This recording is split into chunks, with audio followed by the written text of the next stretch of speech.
Pessoal, boa noite a todos, a todas. Sejamos aí bem-vindos, sejamos aí bem-vindas para a gente dar continuidade ao estudo dessa obra fantástica. Missionários da Luz, autoria do Espírito André Luiz, pela psicografia marcante de Francisco Cândido Xavier. Nós estamos já no capítulo 18. Temos, além desse, mais 2 outros capítulos a serem lidos, a serem comentados. E tão logo a gente os encerre, já partimos para o estudo do livro dos Médiuns, da autoria de Allan Kardec. Tão logo a gente encerre o livro dos Médiuns, aí nós já voltamos ao estudo da obra de André Luiz, com o livro Obreiros da Vida Eterna.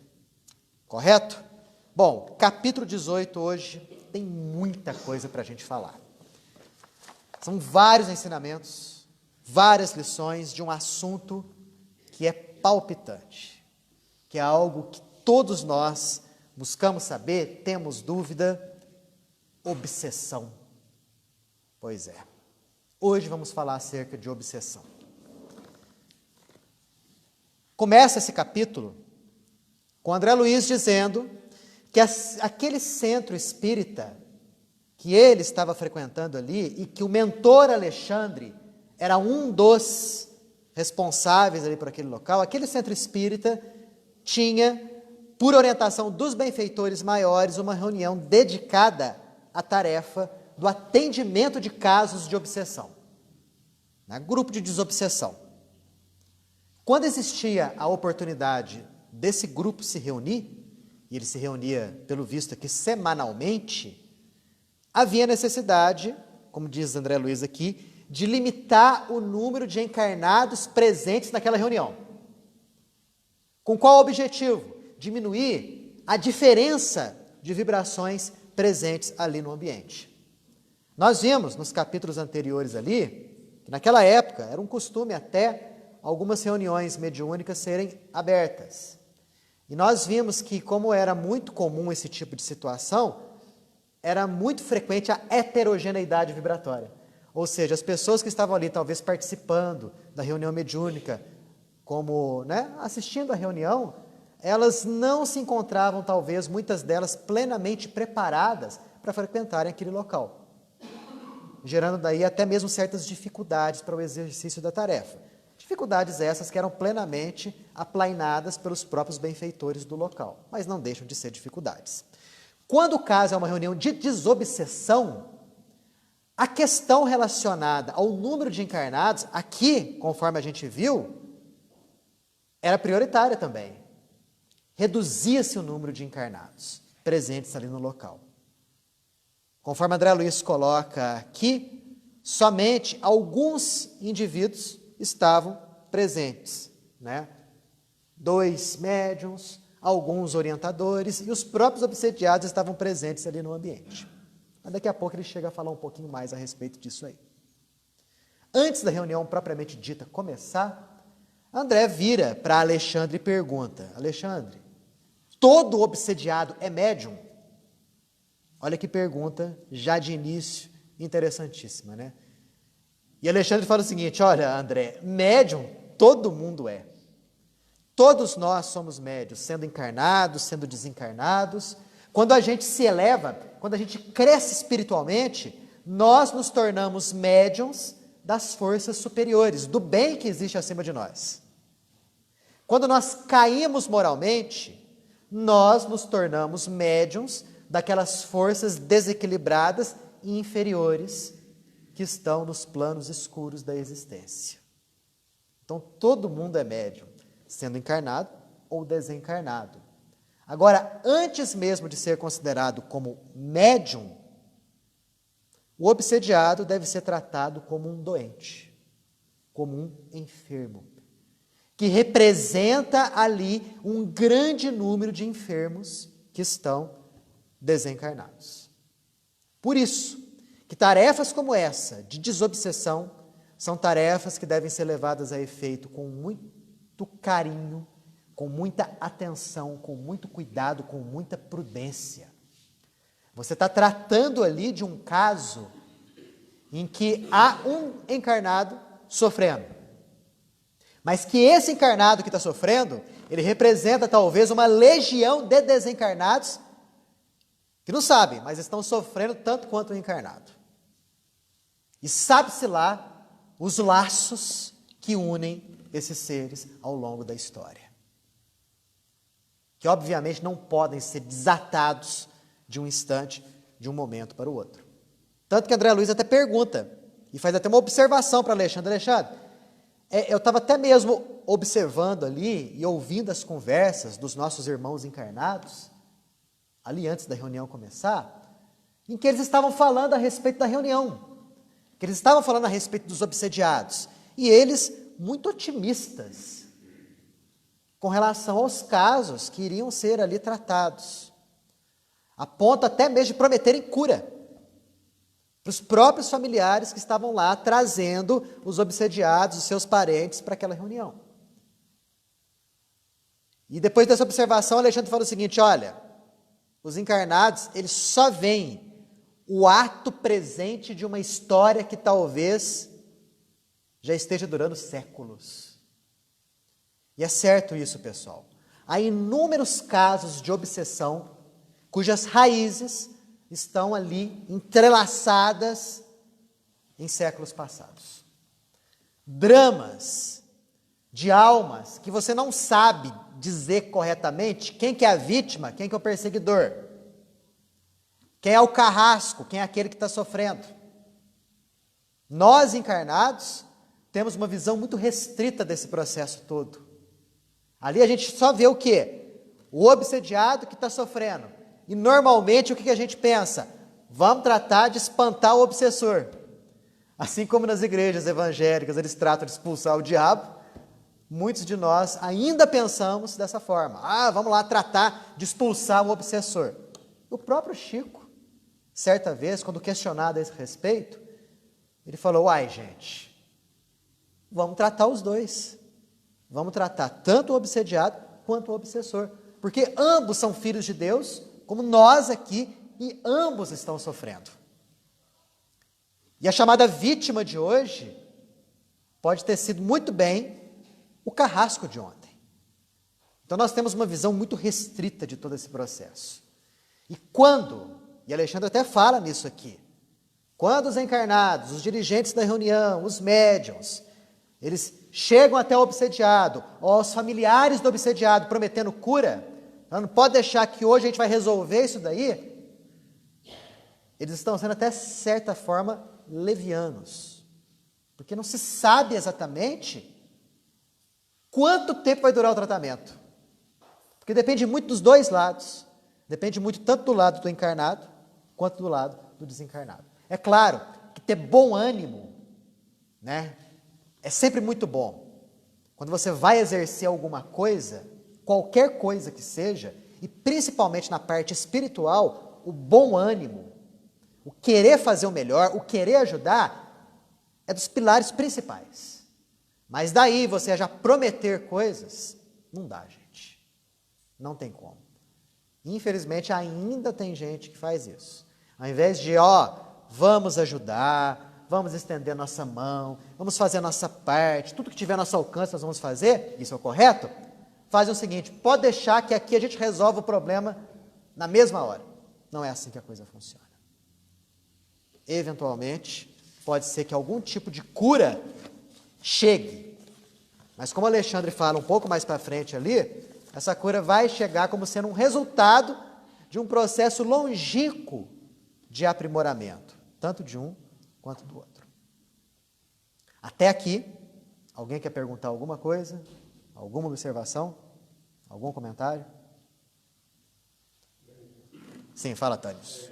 Quer dizer que na hora que você está doutrinando um espírito, essa doutrinação, ela se abrange a outros espíritos? A pergunta do Tânis: quando a gente está doutrinando um espírito, se essa doutrinação abrange outros espíritos? Com certeza sim, com certeza. Tanto que se a gente for ver uma reunião mediúnica comum, não uma reunião de desobsessão, os espíritos que por ali se comunicam, através dos médiuns, eles representam grupos de outros espíritos que estão com a mesma problemática. Então, olha só, quando a gente está conversando com um espírito que não sabe que morreu, não sabe que desencarnou. E a gente está mostrando para ele sinais, né, para cair a ficha, para que ele realmente compreenda que já desencarnou. Outros espíritos que estão na mesma situação dele também estão vindo. Também ouvem e, paralelamente, estão sendo também doutrinados. Nos casos de desobsessão, também a mesma coisa. Talvez um ou dois obsessores se comuniquem, mas ali existem grupos de obsessores que podem ser trazidos ao local a fim de que ouçam as mesmas considerações. Nesse grupo poderá haver espíritos familiares? Na mesma família, podem enganar? Da mesma família? Sim, pode ser que existam ali presentes espíritos familiares.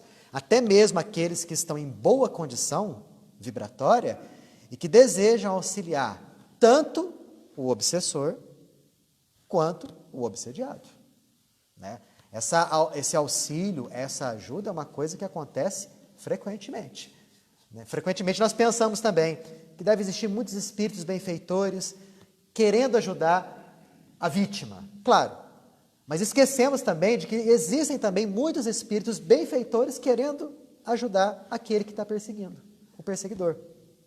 É preciso que a gente deixe de lado e destrua essa ideia de que aquele que está sofrendo ali, o encarnado, é vítima, inocente, e aquele que está perseguindo é o carrasco sem coração.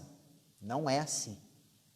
Se existe obsessão, existe uma trama, existe um vínculo ali. E torno a repetir, sabe-se lá de quanto tempo esse vínculo conta. Pode falar. Na doutrinação, uma vez ocorrido, pode acontecer de reconhecer, como você colocou, e depois ele voltar de novo, ter que passar por nova doutrinação?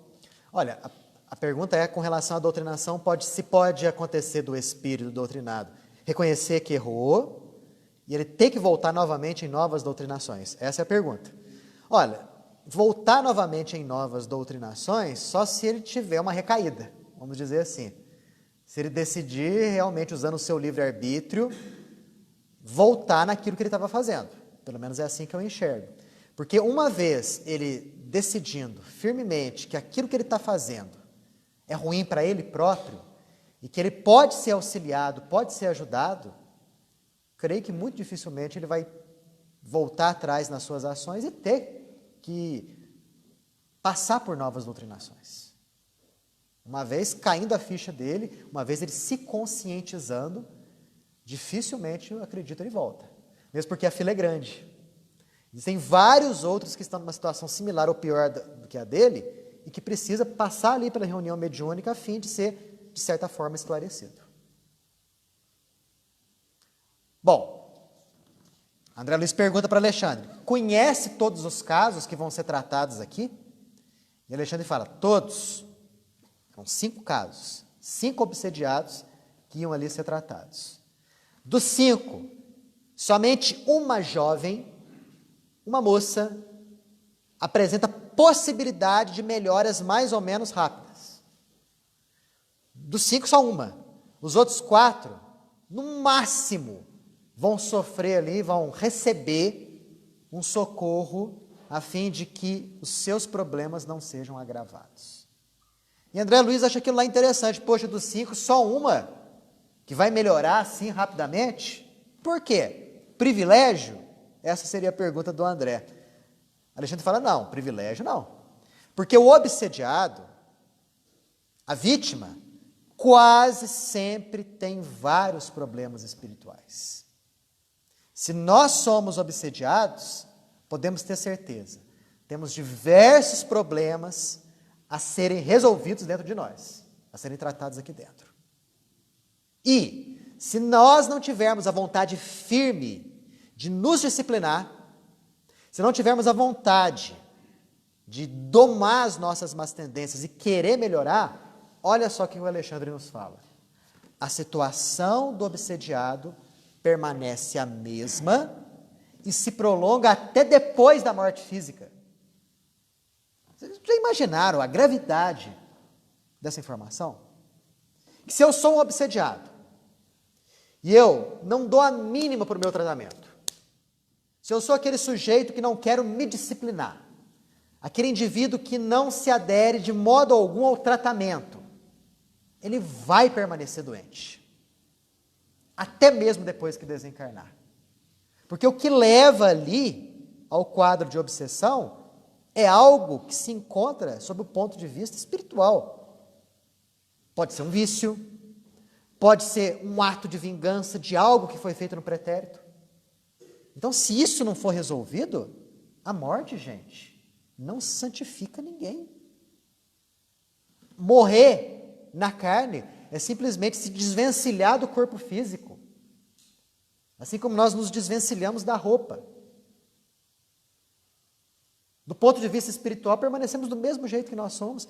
E se não desenvolvermos esforços no intuito de crescermos e nos aprimorarmos, do lado de lá, permaneceremos do mesmo jeito. Olha só o que o Alexandre fala. Espreitado por inimigos que ele mesmo criou, com sinistras intenções, se ele não desperta para essa realidade e busca resistência, vai ser dominado. Então aqui, é interessante que a gente vai percebendo nesse capítulo a imensa responsabilidade que os benfeitores dão para o obsediado, para a vítima, a fim de que essa pessoa desenvolva a força de vontade necessária com o objetivo de se curar. Porque se o obsediado é um doente, é um enfermo, algo dele tem que ser tratado. E frequentemente nós jogamos a culpa no obsessor, sendo que a culpa é nossa. O obsessor aproveita as inúmeras brechas que nós deixamos a fim de que possa atuar. E até certo ponto a gente pode considerar como sendo benéfico isso, quando a gente tem os olhos para ver, quando nós temos os olhos para ver. Se estamos sob a influência de alguma obsessão, tendo os olhos para ver, aí a gente enxerga que aquela aresta da nossa personalidade, aquela conduta nossa tem que ser regulada, tem que ser aparada, porque foi aquilo que atraiu o obsessor. Tendo os olhos de ver, a gente enxerga isso daí. Fala. A apometria ela tem a técnica de bloquear, né? Eu conheço casos e tal. Eu acho que até é válido, né? Válido. Porque tem uma situação que eu fiquei sabendo, era um caso, o obsessor e o obsidiado era antigo. Uhum. E a obsidiada, ela não tinha noção do que estava acontecendo. A partir do momento que se enrolou e que eles fizeram o pessoal da apometria, foi na casa, fez esse trabalho, aí deu um fôlego para ela poder entender o que estava se passando e ela procurar o caminho certo para melhorar aquilo. O que acontece em todos os casos de desobsessão, o foco que nós, como doutrina espírita, nós devemos ter é tratar os dois. Porque André Luiz até pergunta no finalzinho desse capítulo, e se os obsessores forem afastados? Né? De certa forma, os benfeitores chegando lá, tiram o obsessor. O que acontece com a vítima? Depende muito. Porque se ela ainda não se tratou, espiritualmente falando, se ela ainda não mudou a sua maneira de enxergar a vida, se ela ainda não verificou o quanto que ela deve crescer espiritualmente, ela continua enferma. E vai continuar como sendo um foco para atrair futuros obsessores. Então isso daí é válido, qualquer ação na área do bem é válida, qualquer que seja. Agora o que nós devemos ter como objetivo é fazer uma construção duradoura a longo prazo. E essa construção só faz com o indivíduo fazendo, entre aspas, violência a si próprio. O que significa fazer, entre aspas, violência a si próprio? É ele perceber no que ele está errado e se esforçar tremendamente para mudar. Basicamente isso daí. Sendo que nesse caso ele pode se converter até mesmo em doutrinador dos próprios obsessores. Certinho? Bom, Alexandre volta aqui no assunto. Que 90% dos casos de obsessão acontece isso. 90%. De cada 10 casos de obsessão, em 9, o obsediado não busca se cuidar. Não busca melhorar. Mais uma vez, aquela... Oi? melhorar a sua sintonia. Exato. Ele não busca identificar em si o que tem que ser melhorado. Porque o que atrai o obsessor ali para ele é algum defeito na sua conduta. É algo que ele está fazendo nessa vida de agora, ou é algo negativo que ele vem fazendo de outras vidas. Então, se ele não melhorar, se ele não se conscientizar da seguinte forma, poxa, eu tenho que enxergar a vida de outra forma. Eu tenho que ter uma conduta melhorada, mais espiritualizada. Tenho que desenvolver em mim a paciência, o perdão. Tenho que me envolver com boas coisas, boas pessoas, boas leituras, bons filmes, bons pensamentos. Tá vendo? E nem sempre é fácil a gente fazer isso. Aliás, quase sempre é difícil a gente fazer isso. Daí a questão da violência de si mesmo. Né? Que é como o indivíduo, ele detecta o que está errado e faz de tudo para querer mudar. Quando isso acontece, ele está a caminho da cura. Rapidamente a caminho da cura. E no caso, ele desencarnando, ele já vai direto, vai querer ser um outro obsessor, mais um. Porque vamos supor um obsediado que não se emendou, que é preguiçoso, relapso para a sua própria vida. Desencarnando, ele permanece do mesmo jeito. Aí ele identifica que aquele sujeito que ele está vendo ali é aquele sujeito que perseguiu ele a vida inteira. O que ele vai pensar? Poxa, ele me perseguiu a vida inteira, agora é minha vez de persegui-lo. Então, há inúmeros casos como esses, em que as posições se alternam de existência para existência. Uma hora o sujeito é a vítima e o outro é o obsessor. Dali a pouco as posições se invertem. Um vira obsessor e o outro se torna vítima. Até quando isso vai acontecer, gente? Enquanto não houver da parte de pelo menos um deles uma ação vigorosa no sentido de mudar o rumo da vida, vai permanecer indefinidamente uma situação desse tipo. Não tenhamos dúvida. Tanto que ele fala aqui, ó, a adesão dos interessados na cura é de suma importância. Se ele está satisfeito com o desequilíbrio, satisfeito, gente. Nós vamos ver nesse livro aqui, nesse capítulo 18, casos interessantíssimos. Dos 5 casos, por exemplo, um é de uma possessa, o espírito possuiu o corpo dela, daqui a pouco nós vamos ver isso daí. O outro, no outro extremo, é daquela jovem que está querendo melhorar.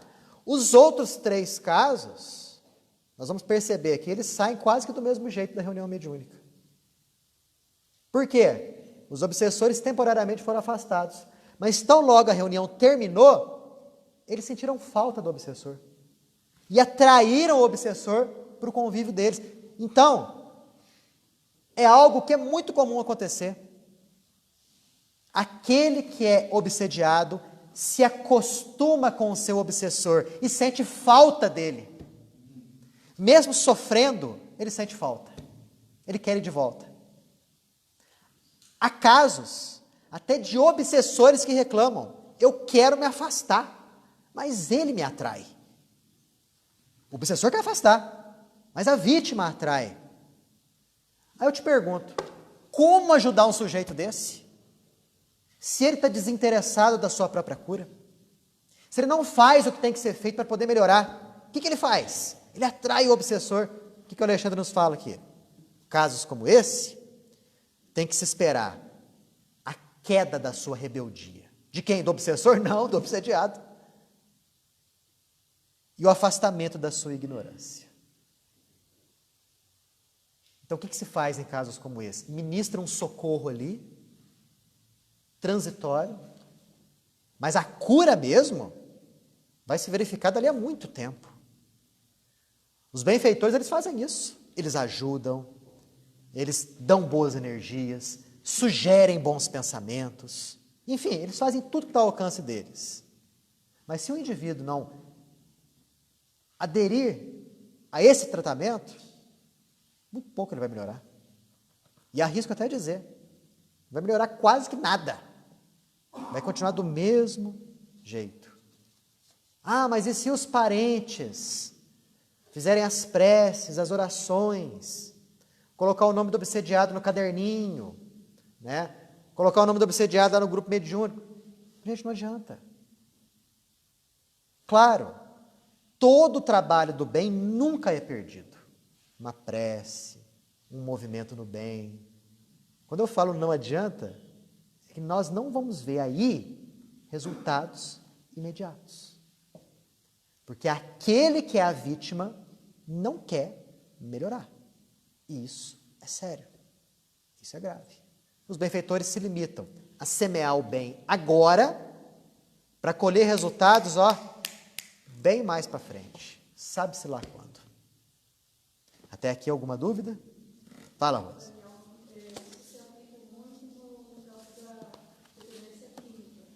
É. A dependência de quem convive com o dependente e o fato dele não querer melhorar. Se aplica muito nisso daí. Se ele não quiser melhorar, ele não vai conseguir, a gente não vai conseguir melhorar. Exatamente.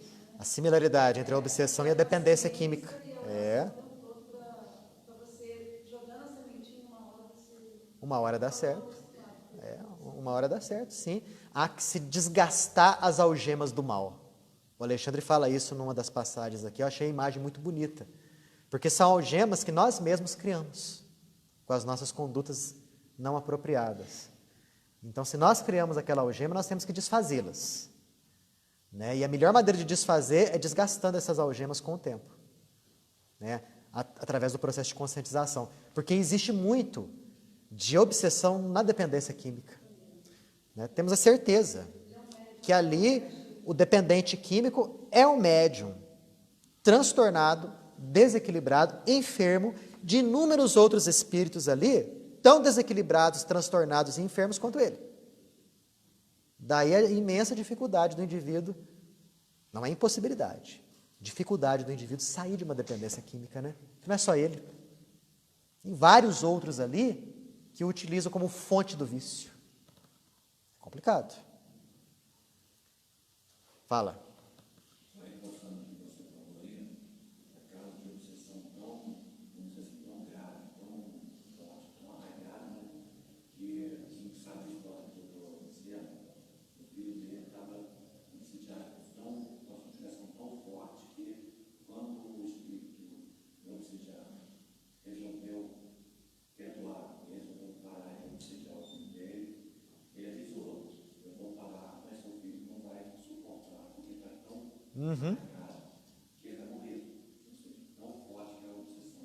Em casos gravíssimos de obsessão, existe uma simbiose de energias ali.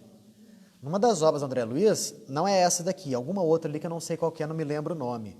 Fala-se de um caso tão entranhado de obsessão, que se o obsessor fosse arrancado ali, a vítima ia desencarnar. É aquilo que você está falando aí do exemplo do filho do Bezerra de Menezes. Entre o céu e a terra. Um caso tão grave, existe uma simbiose, uma troca energética tão intensa do obsessor com o obsediado, que se o obsessor fosse afastado, o obsediado ia desencarnar. Olha quanto é complexo esse trabalho. E o quanto que a gente não deve ser leviano a ponto de falar assim, não, deixa comigo aqui, com o papai aqui que a gente resolve. E não é assim que a coisa funciona.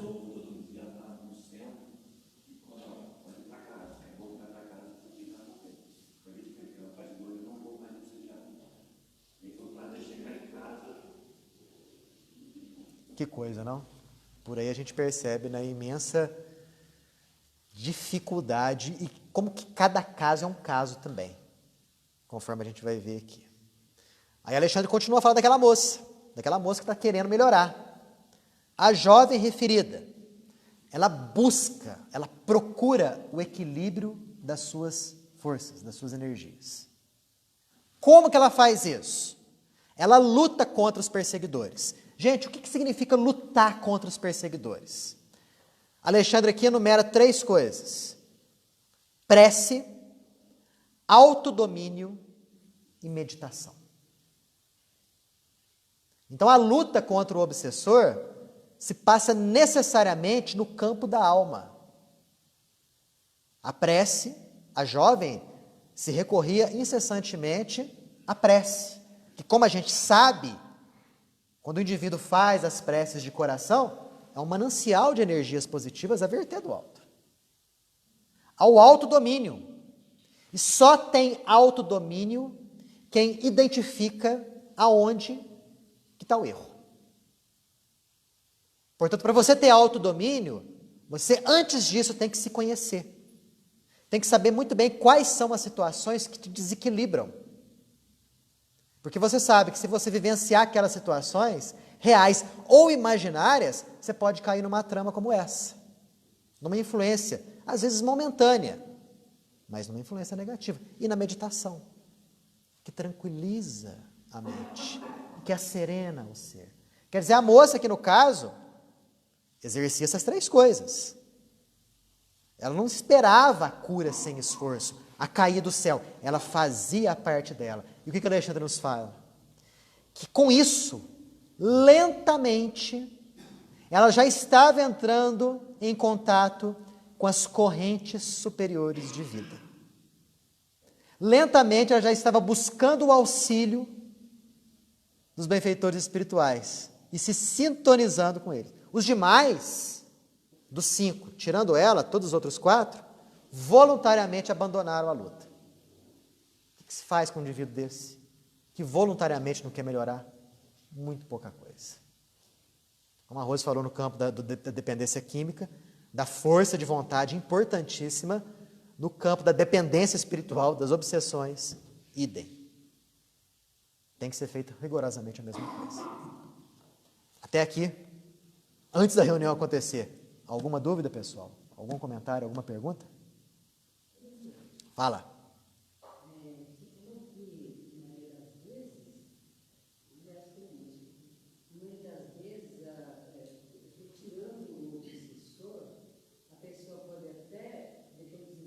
Então, são casos muito específicos. Há casos muito específicos. São aqueles casos de obsessão em que as energias, tanto do obsessor quanto do obsediado, estão muito entrelaçadas, estão muito dependentes. Ali existe uma dependência mútua da energia do um com a energia do outro. Fios magnéticos vigorosos unem os dois. Se aquilo ali for rompido, isso em casos específicos, não é em todo caso de obsessão, a vítima, no caso o obsediado, pode até desencarnar. Pode acontecer. Mas não é em todo caso de obsessão, não. Em casos de possessão, isso realmente pode acontecer. Possessão.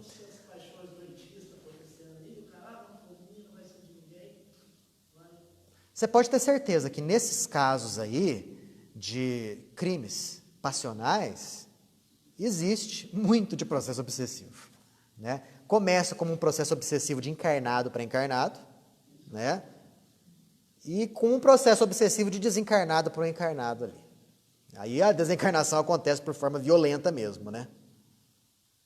Um exemplo de obsessão com criminosos, sabe o maníaco do bar?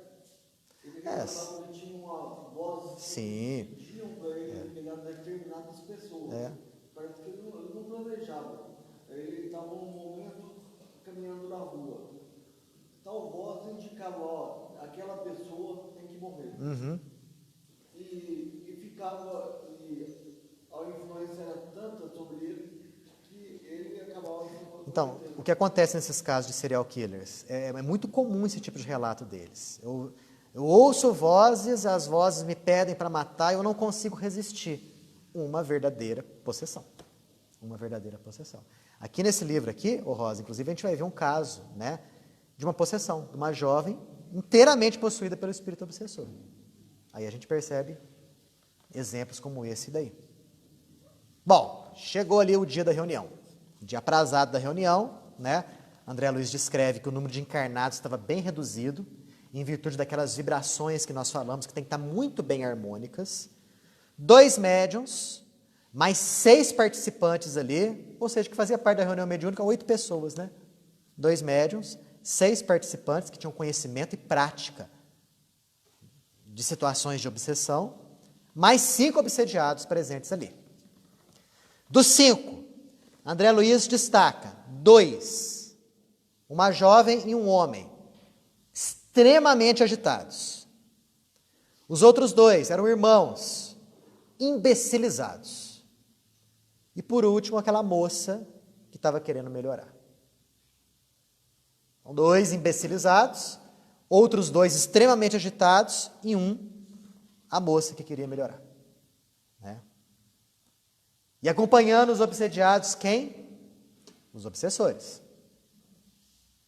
Aqueles que estavam executando aquela tarefa lá. Um grande número, aliás. E eles trocavam impressões entre si. Faziam comentários acerca das suas vítimas. Eu vou matar mesmo. Fez tal coisa para mim no passado.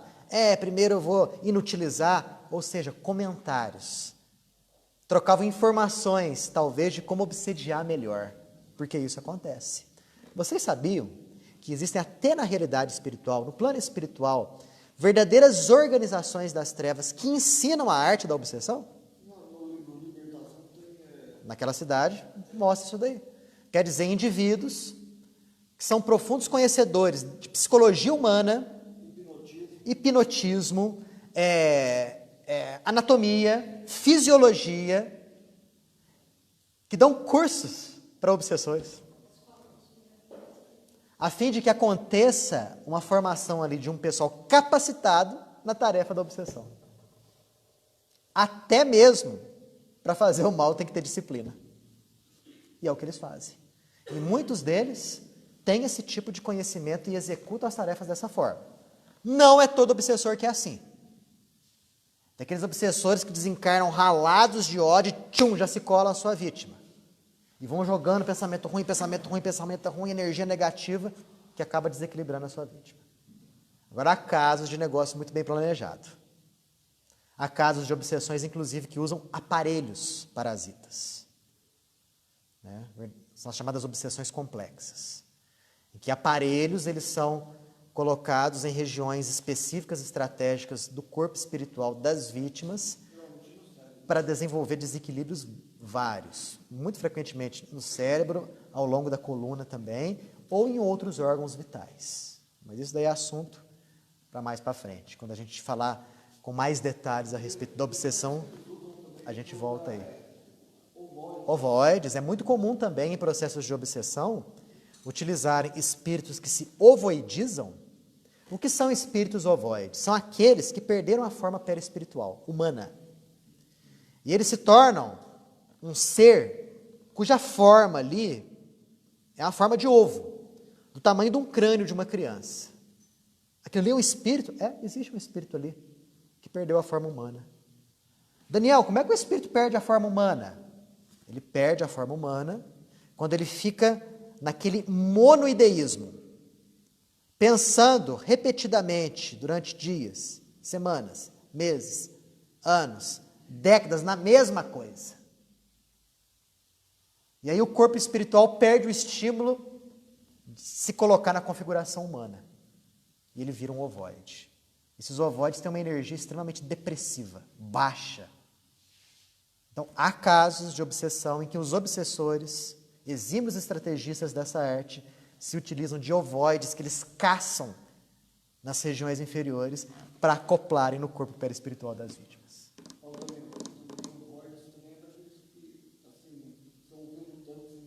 Sim, qualquer tipo de indivíduo que tem uma ideia, uma monoideia tiranizante, negativa, perde a forma perispiritual humana.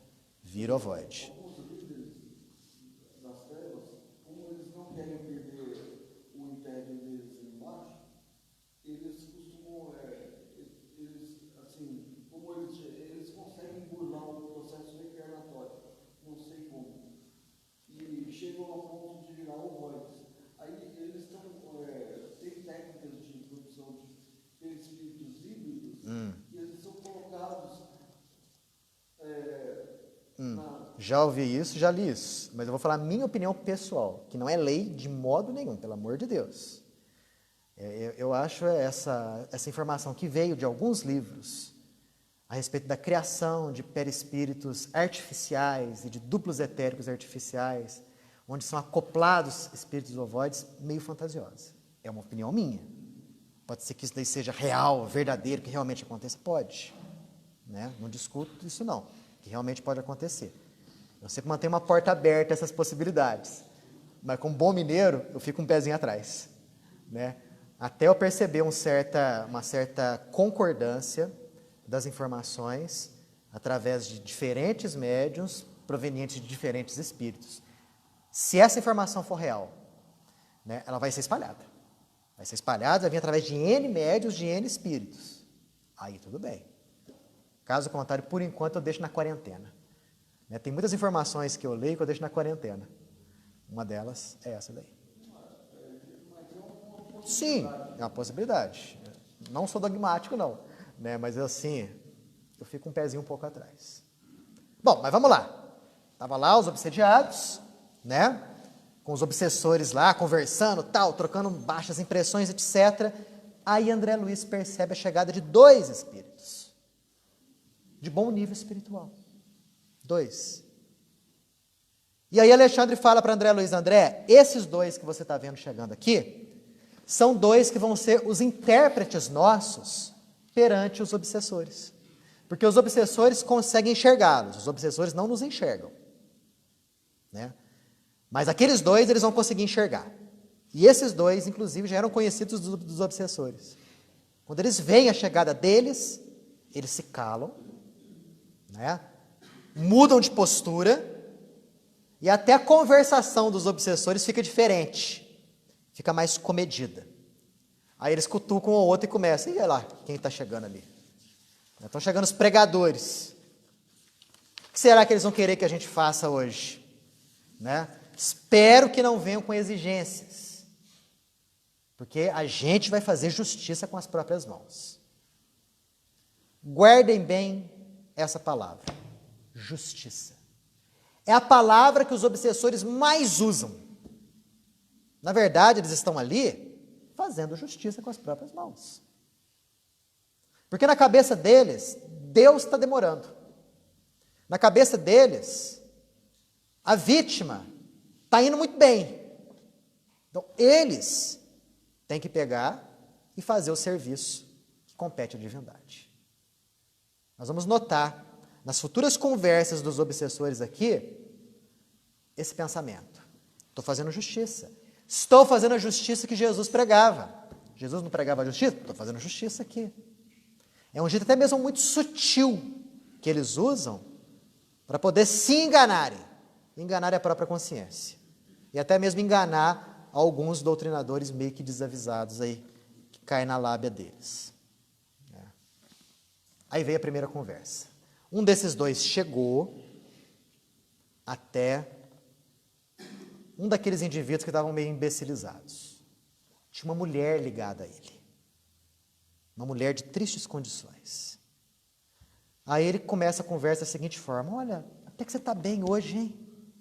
A irmã parece melhorada, melhorou da semana passada para cá. Aí ela desaba em choro. A obsessora começa a chorar. E aí o rapaz fala, olha minha irmã, você quer melhorar? Quer ficar bem? Quer atingir a felicidade? Larga a mão da vingança. A cólera, a raiva é fonte de destruição. Como que você quer alcançar o equilíbrio, a paz, a tranquilidade, semeando ódio, criando energias desequilibradas dentro de você? Esqueça a tua vingança. O doutrinador desencarnado, um daqueles 2, falando para ela. E ela, impossível. Esse homem que você está vendo aqui, acabou com a minha vida. Me enganou como mulher, me lançou a corrupção, me escarneceu, me jogou na sarjeta, acabou comigo. Agora ele reencarna, estuda, quer gozar aí dos benefícios da vida, quer gozar aí da sociedade, quer ser bem visto, e eu aqui sofrendo?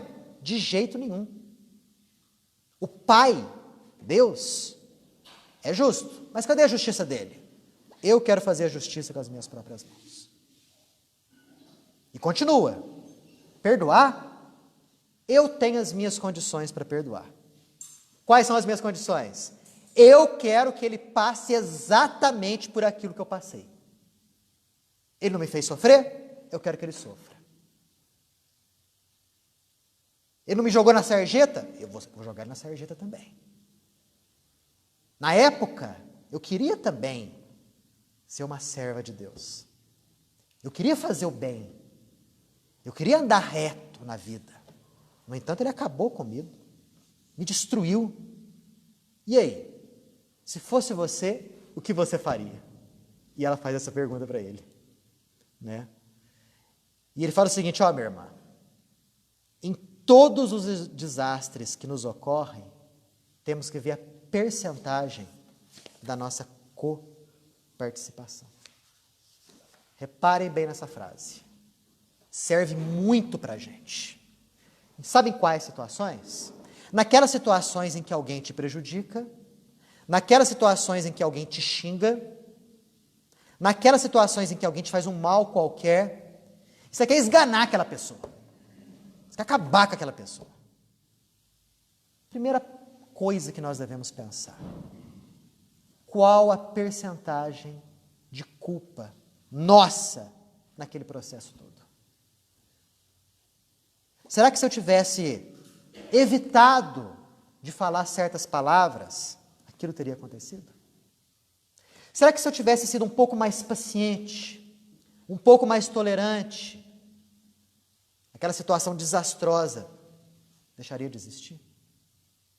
Sabe por quê, gente? Em raríssimas situações, há a vítima 100% vítima. Raríssimas. Quase sempre, a vítima tem uma certa percentagem ali naquele drama, naquela participação. Quase sempre.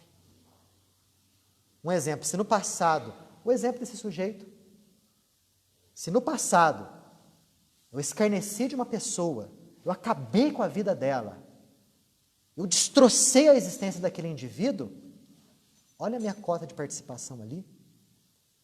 E aquele indivíduo que foi destroçado por mim, por um outro lado, quanto será que ele não permitiu que uma situação dessa acontecesse? É o que o sujeito aqui estava falando para a mulher perseguidora. Qual a percentagem da sua participação? Ela fala, olha, não me interessa. Eu busco a justiça. Aliás, a justiça pregada por Jesus. Está vendo? Aquilo que eu disse para vocês. O obsessor quase sempre fala que está exercendo a justiça. E a justiça que Jesus falou, que Jesus pregava. E aqui, esse nosso amigo, que estava doutrinando essa mulher, fala uma coisa linda.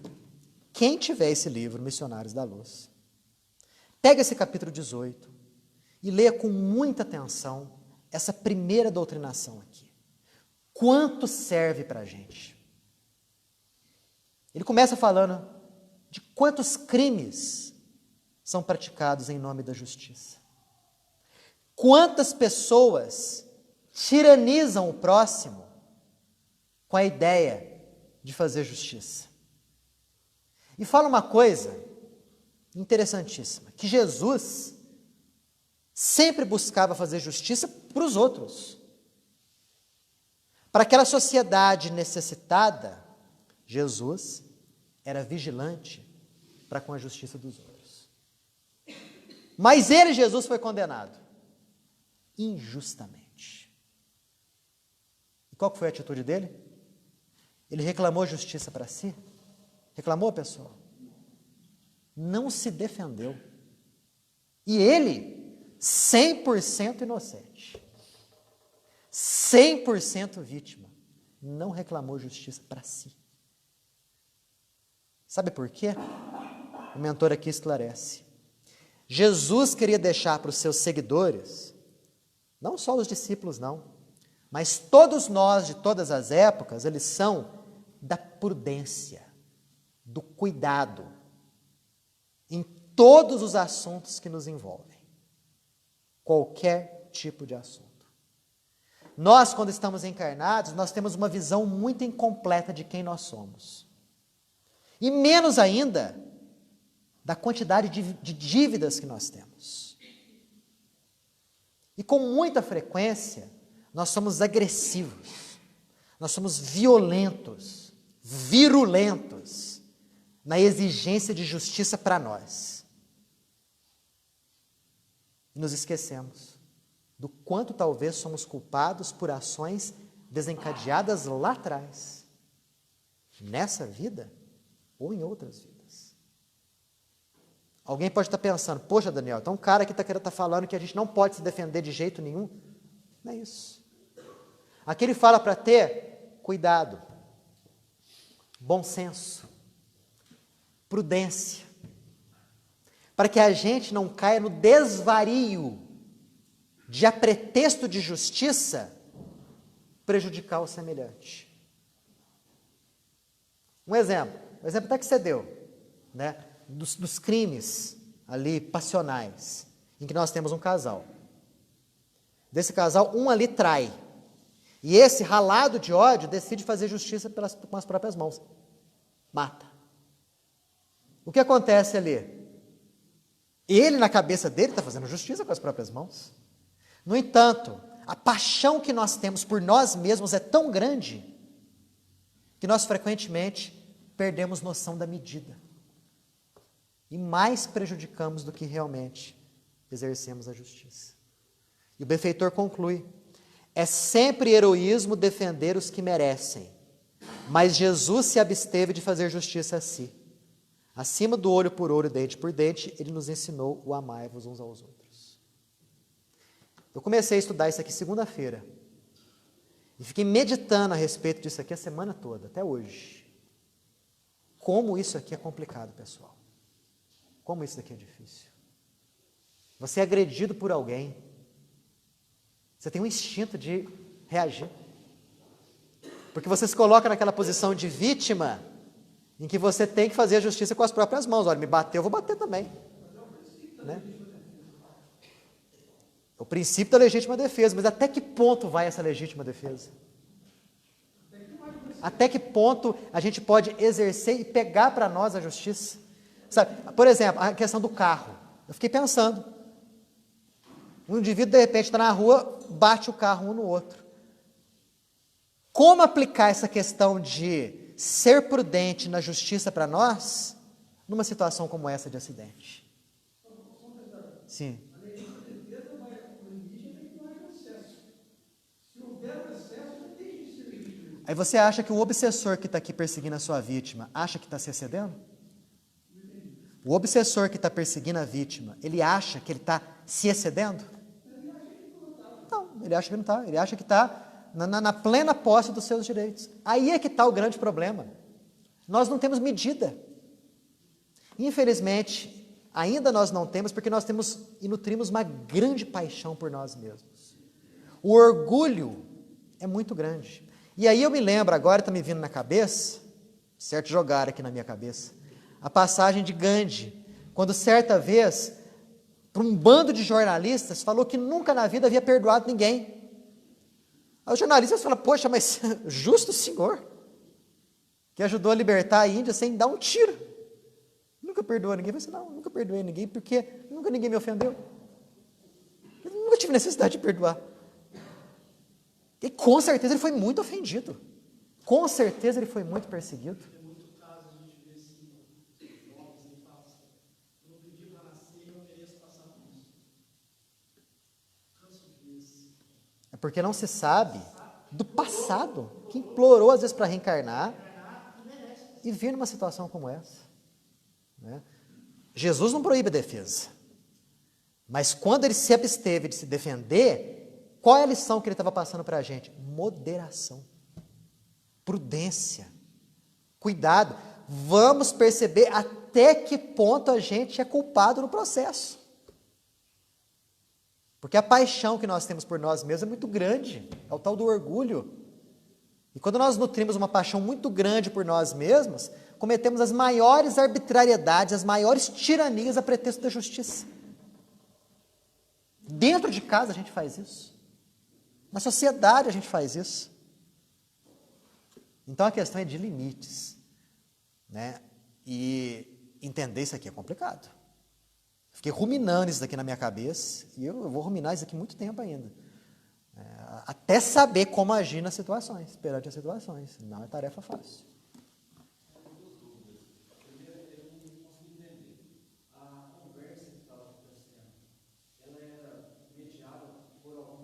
Nenhum. só desencarnado, desencarnado. Aqueles 2 desencarnados benfeitores que chegaram, eles dialogavam com os obsessores diretamente. Não havia necessidade de médium encarnado ali. Então, um deles já estava conversando com uma mulher que era obsessora do cara que estava imbecilizado, idiotizado.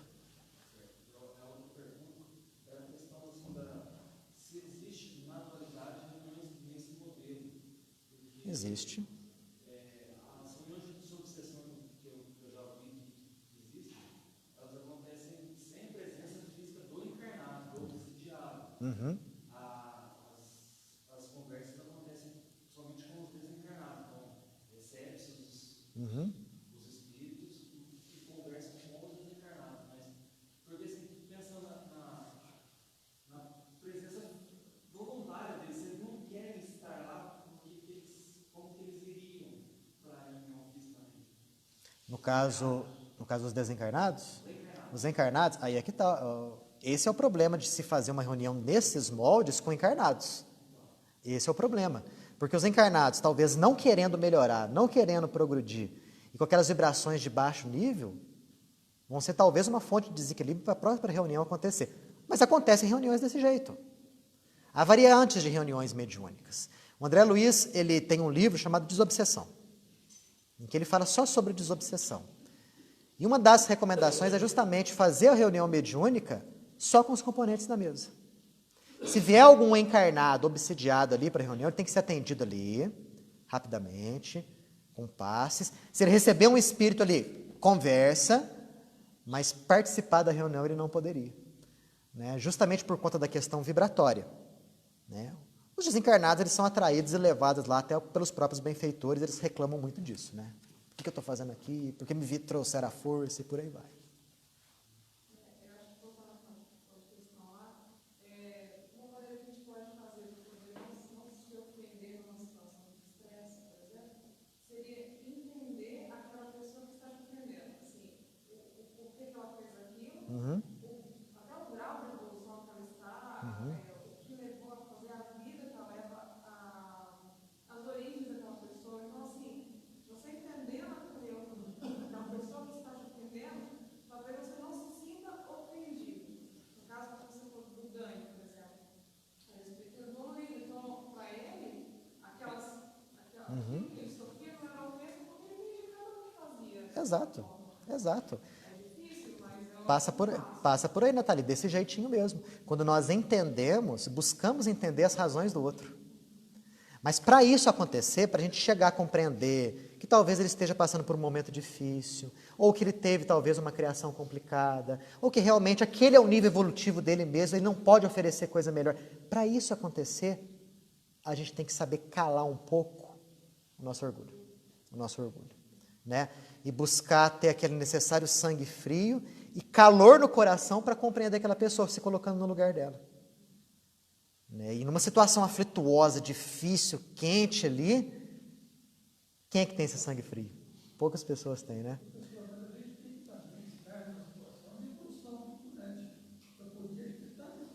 Claro. Aí eu te falo, meu amigo, por que a gente sofre tanto nesse mundo?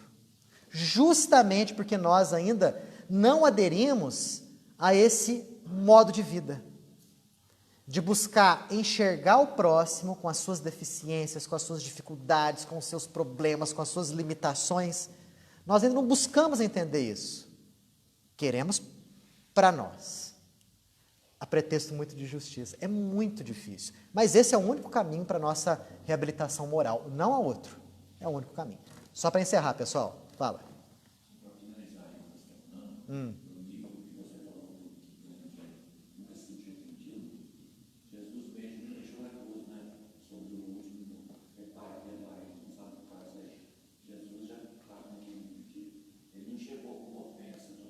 Nossa, nunca. Exato. É.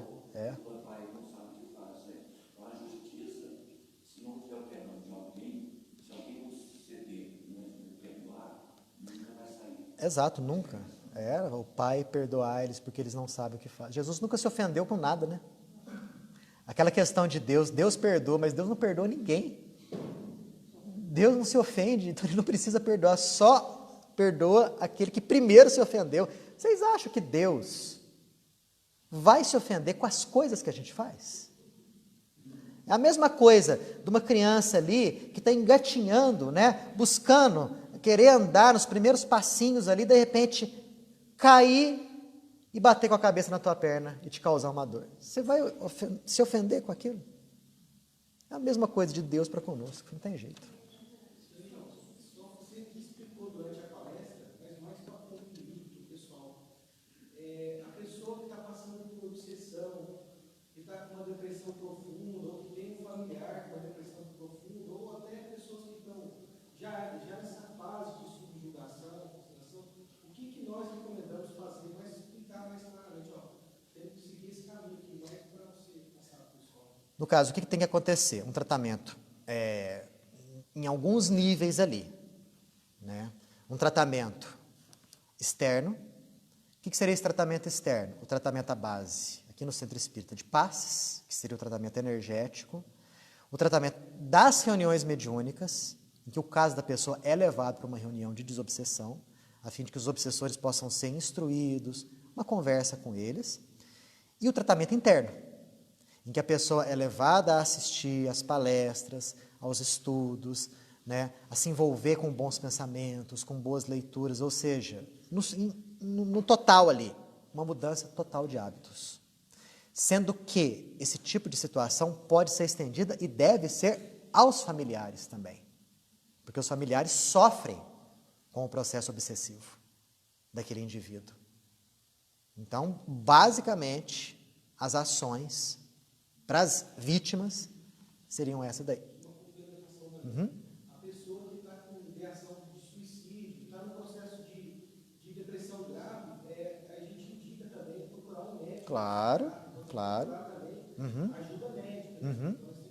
Sim, unir as duas coisas. A ajuda médica e a ajuda espiritual, elas não são conflituosas.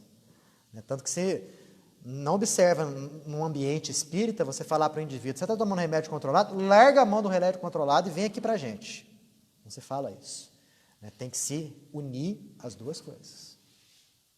Ok? Semana que vem a gente continua obsessão.